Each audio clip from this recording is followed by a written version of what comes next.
speaking of great guys, Jack Gerblick from Atlanta is in the waiting room. I'm bringing Jack in.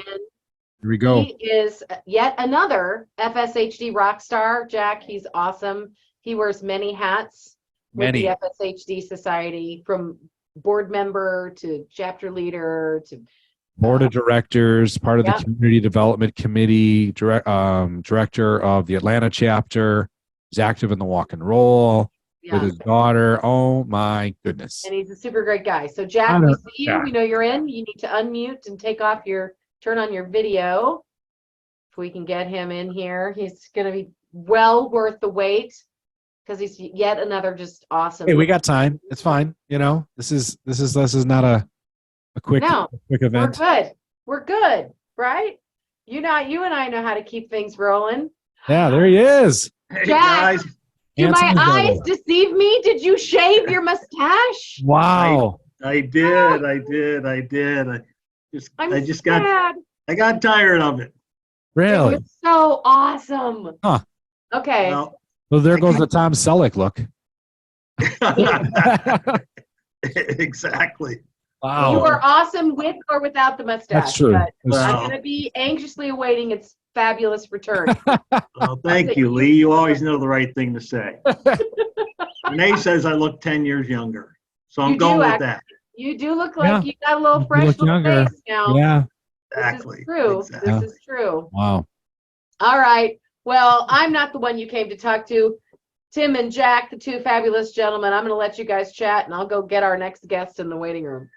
Well, thank you, Lee. Thanks for everything you do. So, hey, Jack, how's it going? Thanks for coming on board here on this Giving Tuesday Radiothon. And it's great to see you, Tim. Thank you. I just want to thank you for doing this every year. Is this the third year or fourth year? I feel like it's the fourth. I know the first one I was kind of solo, and then we did the COVID, and last year was a little lessened, and then this one we increased it again. So I think this is 4. Yeah. Yeah. As Mark has said, you're the catalyst for us. That's a good pressure. word. No pressure. I don't know. I just read off all the things you're doing, Jack. Come on. I mean, you are involved deep in the FSHD Society. You have answered the call time and time again in trying to get the word out. Well, I appreciate that. I'm coming out. I came out of the stands and onto the field. That's right. That's right. Yeah, absolutely. As Mark likes to say. Yes. Yeah, yes. Not a spectator anymore, and I'm a warrior. Mm-hmm. So how's the fight been going then in Atlanta? Yeah, so we had our Atlanta walk and roll. We had it in October, and the weather was spectacular. It was sunny and clear and crisp. We went back to the Chattahoochee Nature Center, which is where we were in 2019. We had 83 participants this year. We had live music from the Sawgrass Blues Band. We had barbecue, lunch catered. Mark and Anna both showed up. Our goal was 40,000, Tim, and we raised 42,000. Nice. Over 42,000. Way to crush it. A lot of generous donations, great involvement. And as I've heard other people say, it's just great to get everybody together. Yeah. We had a couple of people there because we were in person in 2019 and then virtual the last 2 years. So we had quite a few new folks that have FSHD, and you hear it a lot. First time they've ever seen or talked to somebody that has their same disease. Mm-hmm. So wonderful group, wonderful conversations. We had, Mark Stone spoke, and he said, look, let's talk about where we were 4 years ago. So we raised $160,000 for 4 Atlanta walk and rolls total over the last 4 years. Mm-hmm.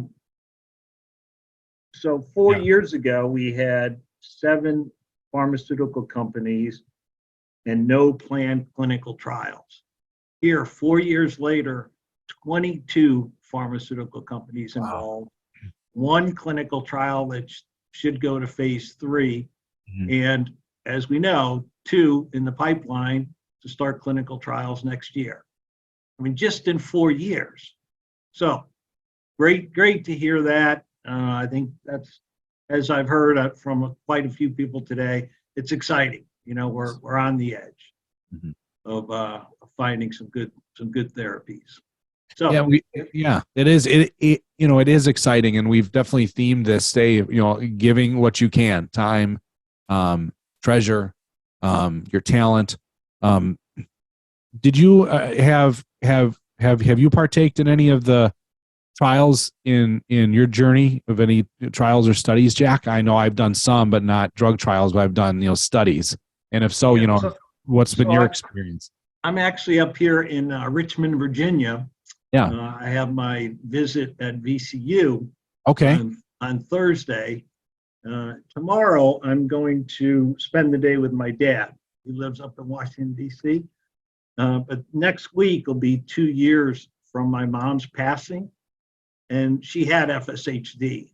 And I'll tell you, Tim, those last 10 years, I mean, she was a warrior because she was in pain, a lot of pain. And in fact, my dad told me last time I was up for a visit, he said, your mom would wake up in the middle of the night just in tears. She was in so much pain.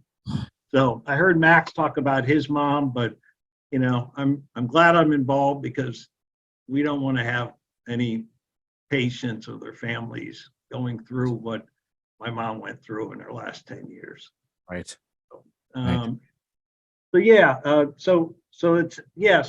I'm involved, and I think this is my 14th visit to VCU over the last 2.5 years. And is this the REACH trial? No, it's the Fulcrum trial. It's the Fulcrum trial. Yeah, so I started in the MOVE trial, and then when Fulcrum opened it up for 80 patients, I got involved. So I moved from the MOVE trial over to the Fulcrum trial. Gotcha. Well, thank you for doing that, because I know we've talked about that a lot, right? That we need patients, we need FSHD community to get involved in that, so we have enough support and enough people within that. So thank you for doing that. Yep.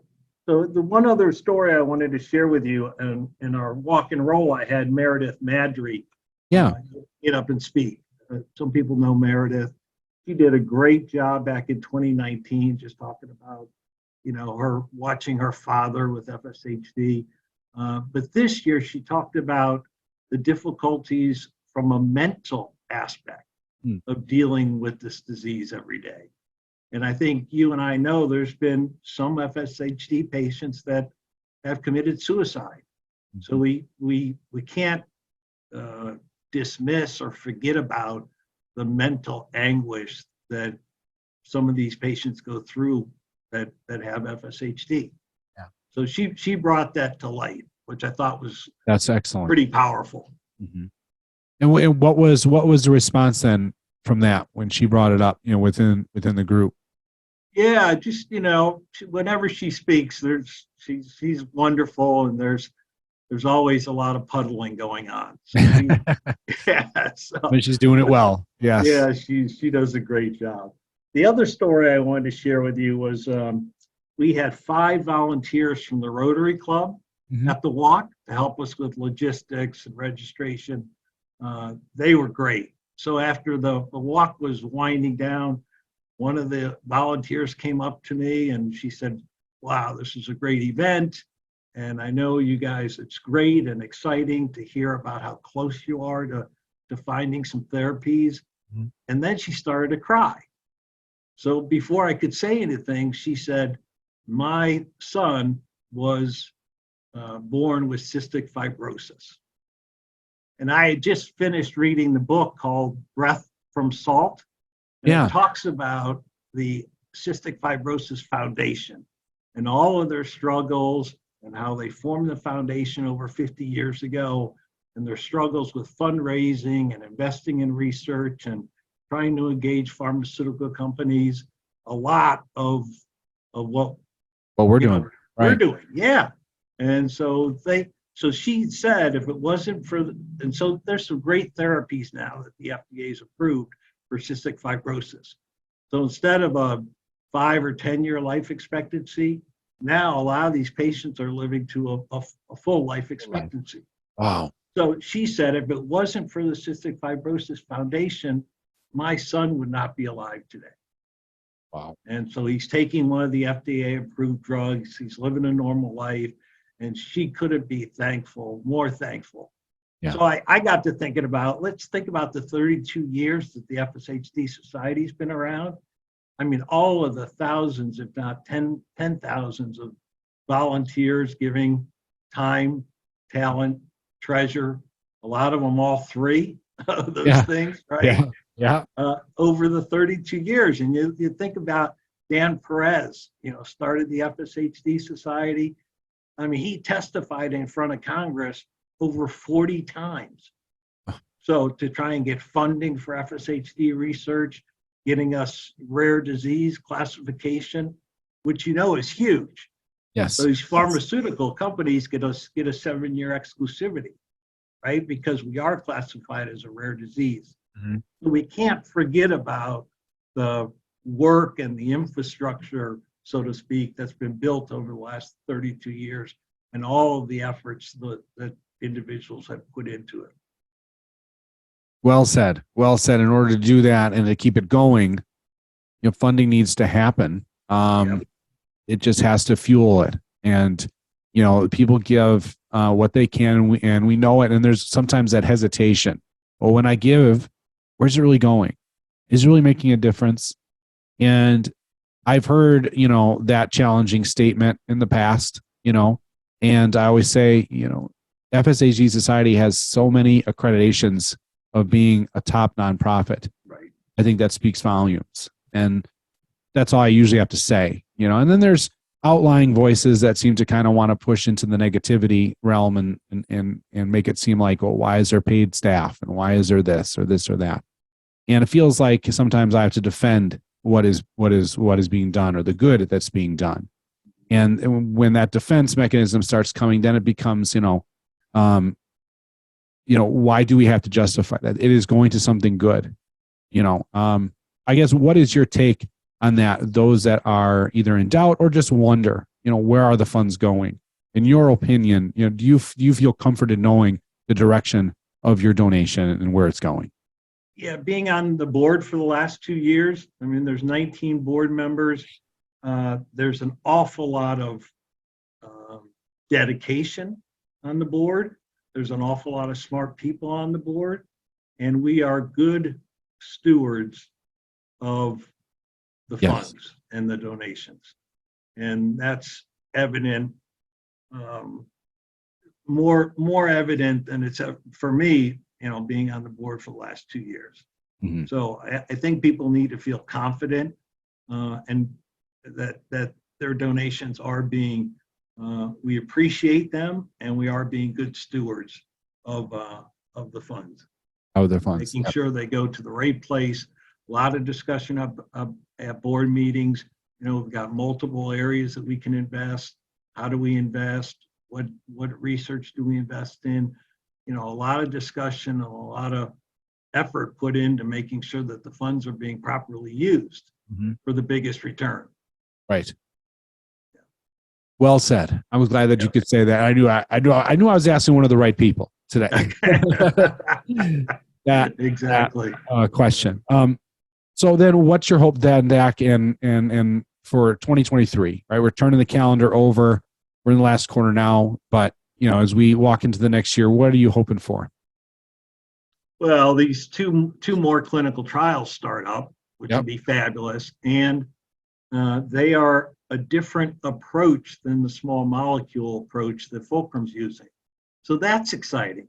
And it may be that, like cystic fibrosis, there's various mutations, or high blood pressure. There's multiple high blood pressure medicines out there.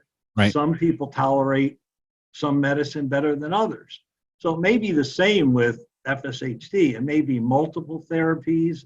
The exciting part is if we could just, the whole DUX4 being a dimmer switch. I like that analogy. I do. So we don't need to turn it off. We really just need to crank it down to like a low romantic setting. Right? I love that. That's great. Exactly. That might be the line of the day right there. I like that. So just dim that thing, and then quite a few folks that I've talked to. I mean, if we can slow down the progression of DUX4, turn it off completely. I think there's a lot of people have DUX4. It's just set at such a low level.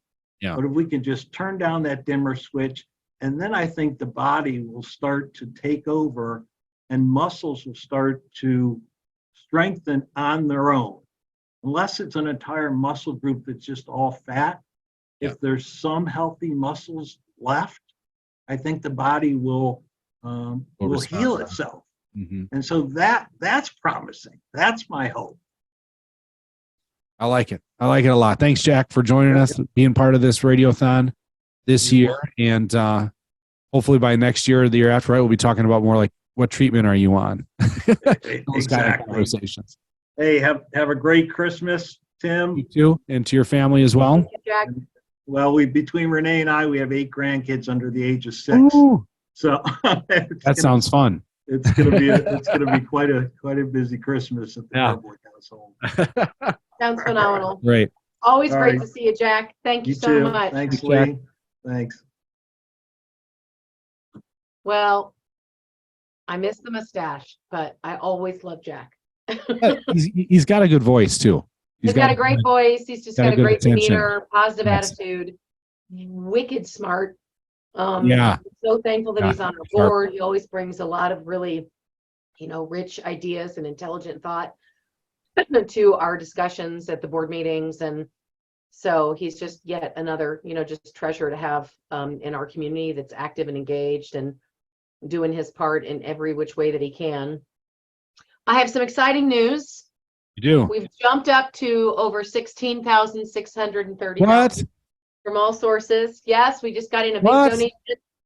Yep. And we've got some That is other huge. we've got a couple different ways we're tracking it. There's the Facebook fundraiser. There's also through our donation portal, donation page online. And we just got word of a lovely gift from the Morels that are in Arizona. Thank you to them. And we've got some other money that's coming in that's been made, promise that's been made. It'll become from a donor advised fund. So that puts us over $16,000, 630 total, 16,630, if my math is right. So we can double that, right? So that's going to put us at 33,260. I just did math in my head, which is big news. So we're getting there. We're getting there. We're getting into the afternoon. That's a big leap. Hours. Yes. It's a big jump. We're going to continue to climb. I know we are. Now is the time to pitch in a little gift if you can, but share it, right? So don't just watch this fabulous entertainment for yourself. Am I getting that bad? With your family and friends. It's all about the network, right? And on your large screen TV in the living room while you're having dinner. Well, that's not exactly what I had in mind, but that would be great. I more meant hit the share button on Facebook. Oh yeah, that. But then the share button's bigger than when it's on your screen. Well, that's true. Just hit the share button. Let people know why you care and give and support. Yes. With your time, your talent, and your treasure. Why does this matter to you? Because Giving Tuesday is a global movement, right? We did Black Friday and Shop Small Saturday and Cyber Monday, and Giving Tuesday is all about a day. It's our day. A little bit of that consumerism aside for the day, and it's a global day of giving back. And lots of people are looking for, I'd like to make a donation today. I'm not sure where it would go, but if they care about you, they might care about causes that matter to you and might be willing to pitch in a little bit, especially when they know that it's a reliable organization they can count on to be good stewards of the money and that it's all doubled. So through our generous match. So we just really want to continue to keep the giving coming in strong as we go through the day.